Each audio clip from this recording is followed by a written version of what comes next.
What is the scariest outdoors experience you've ever had? Whenever I was scared as a kid, my dad had always told me that in life, you should not be scared of ghosts, fear the living because they can actually hurt you. In my late teenage years, I came into some money after my father took his life and I received an inheritance from him. At the time of my dad's passing, he and my mom owned a cabin up in Oregon by Mount Bachelor. I quit work, packed up my snowboarding gear, grabbed my dog and headed up in my dad's car to the cabin.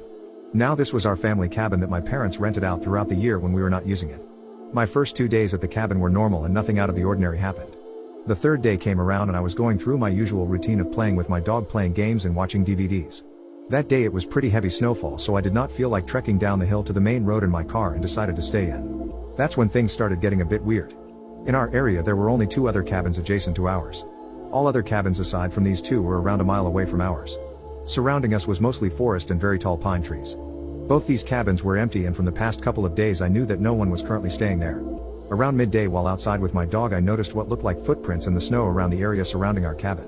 It was still snowing, so the footprints looked semi-fresh, like someone had been there in the last 20 to 30 minutes before me. I thought that maybe someone was staying in the cabin near me that I may not have noticed. Maybe they were shut-ins like me. The prints led away from my cabin and they disappeared in the snow towards the dense part of the trees, disregarded the footprints and went back inside. Nighttime came around and I decided to head to bed. My dog Midnight was laying on the bed with me when I noticed his ears perk up to a standstill in listening position. This was followed by him quickly jumping off the bed and running downstairs to the living room. I lay in bed and stayed silent and could hear him moving around downstairs back and forth. After around 5 minutes he ran back upstairs to me and started to do his doggy dance for the sign that he had to pee or that he wanted to go outside. I can't say no to him, so we both went downstairs to the outside driveway for him to do his thing. Only, he didn't want to pee. As soon as we were outside he started to pull on his leash, trying to drag me to where he wanted to go. He kept looking into the dense part of the trees where the prints had been earlier. But he also kept sniffing the side of the house and looking up towards the roof. After he figured out that I was not going to go to where he wanted, he sat himself down and just stared into the darkness. A bit unusual for him, but alright, maybe there are forest animals out there that he wants to chase down. But screw this, did not want to chance anything, so I pulled him back inside and we both headed back upstairs. Around half an hour later I was lying in bed when I heard what sounded like hooves walking on my roof. It was only a series of around 6 steps, and I rationalized that it could be a pine cone falling from a tree onto the roof, or maybe a kind-hearted forest animal running around. But here's the thing, the steps seemed to be spaced apart like a man-length stride. So it was really freaking me out. Midnight also heard the noise and was quick to run to the balcony screen door, expecting for me to let him out. Alright, you know what, I'm a tough guy and at the time considered myself to be fairly well built and strong enough to handle myself. So I grabbed my coat and shoes along with my cigarettes and flashlight and went out onto the balcony. As soon as I was outside I lit up my cigarette and started canvassing the roof with my light. Nothing there, and the snow on top was undisturbed.